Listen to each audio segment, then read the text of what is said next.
Mis hermanos de la Iglesia del Sembrador, que Dios les bendiga grandemente. Como siempre, llevando adelante este precioso tema que tenemos en esta ocasión relacionado con el pecado y todas sus consecuencias. Ya hemos visto a través de toda esta enseñanza, ¿no es cierto?, todo lo que trae. Hemos aprendido del pecado, eh, cuáles son sus consecuencias, cómo nos separa de Dios, cómo nos aleja, no nos permite disfrutar de la presencia bendita y divina de Dios.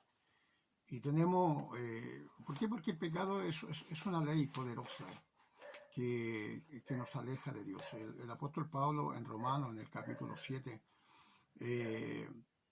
del versículo 15 en adelante, nos dice: porque lo que hago no lo entiendo, pues no hago lo que quiero, sino lo que aborrezco, eso hago. Y si lo que no quiero, esto hago, apruebo que la ley es buena. De manera que ya no soy yo quien hace aquello, sino el pecado que mora en mí. Y yo sé que en mí, esto es, en mi carne, no mora el bien, porque el querer el bien está en mí, pero no el hacerlo. Porque no hago el bien que quiero, sino el mal que no quiero, eso hago. Y si hago lo que no quiero, yo no lo hago yo, sino el pecado que mora en mí. Así que, queriendo yo hacer el bien, hallo esta ley, que el mal está en mí, porque según el hombre interior me deleito en la ley de Dios, pero veo otra ley en mis miembros que se revela contra la ley de mi mente y que me lleva cautivo a la ley del pecado que está en mis miembros. Y él ahora hace una exclamación al darse cuenta, ¿no es cierto?, de todo lo que genera, de todo lo que produce el pecado en todo ser humano, por esta naturaleza por la que el hombre ha nacido. Y ahora él hace una exclamación y dice: miserable de mí, ¿quién me librará de este cuerpo de muerte?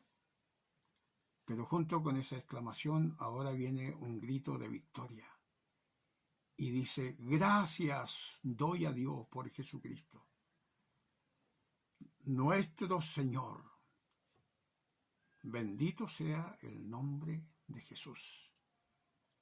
Claro, porque ahí está la solución del pecado. Ahí está, en su poder, está la liberación del pecado del ser humano, de esta ley, que no podemos apartarnos de ella porque está en nuestra carne, está por naturaleza pegada ahí.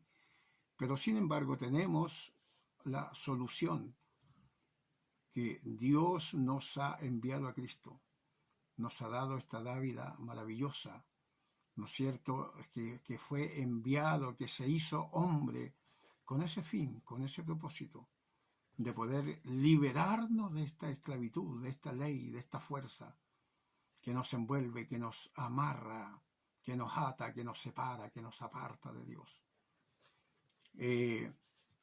Por lo tanto, ¿tenemos solución y tenemos victoria? Sí, tenemos victoria. Dios nos ha dado a su Hijo, ¿no es cierto? Y Él se hizo hombre. Eso es lo importante de esto, que Él se hizo hombre, ¿no es cierto? Y vino con propósitos para encarnarse y poder traernos a nosotros. Primero, revelarnos a Dios. Primero fue revelada su palabra, ¿no es cierto?, a través de los profetas y aquellos grandes hombres siervos de Dios. Pero ahora Dios se revela, esta palabra se hace verbo, se hace carne, para revelarnos a Dios, su propósito, su salvación. Jesucristo, el Hijo de Dios, que se hace hombre. ¿Para qué? Para, hermano querido, para revelarnos el Evangelio, para mostrarnos el camino, para mostrarnos la verdad, para darnos la vida. Y lo más importante de todo esto, que Él tomó nuestra naturaleza humana con el objeto de glorificarla. Mire qué maravilloso es esto, hermano querido. Él tomó nuestra naturaleza, se hizo hombre, para glorificar nuestra naturaleza y para adaptarla, para darle forma para un destino celestial. Por lo tanto, hermano querido, podemos ver entonces la maravillosa obra que hizo Cristo el Señor. Para eso se encarnó, para eso nos dio Dios a su Hijo, para glorificar este hombre caído, este hombre destruido. Él vino a levantarlo, Él vino a glorificarlo. Que Dios nos ayude. Él se convirtió, ¿no es cierto?, en esta semejanza, siendo divino, siendo Dios. Él toma esta naturaleza humana con un propósito. El Hijo de Dios se convirtió en el Hijo del Hombre, con el objeto de que los hijos de los hombres pudieran convertirse en los hijos de Dios. Por lo tanto, con mucha razón exclamaba el apóstol Pablo en Romanos capítulo 7, donde hemos leído: pero gracias doy a Dios por Jesucristo nuestro Señor, porque Él tomó esta naturaleza humana, se hizo hombre, para que nosotros como hombre pudiéramos ser glorificados y pudiéramos ser también convertidos en hijos de Dios. Que Dios nos ayude, hermano querido, y debemos de dar gracias a Dios siempre, porque Él trajo para nosotros esta salvación. Él vino a dar su vida para darnos a nosotros este rescate tan maravilloso.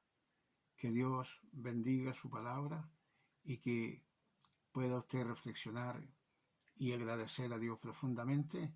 Y aquel que aún está en el pecado, aún tiene esperanza en Cristo, el Hijo de Dios, quien se encarnó para darnos esta libertad y esta salvación. Que Dios les bendiga.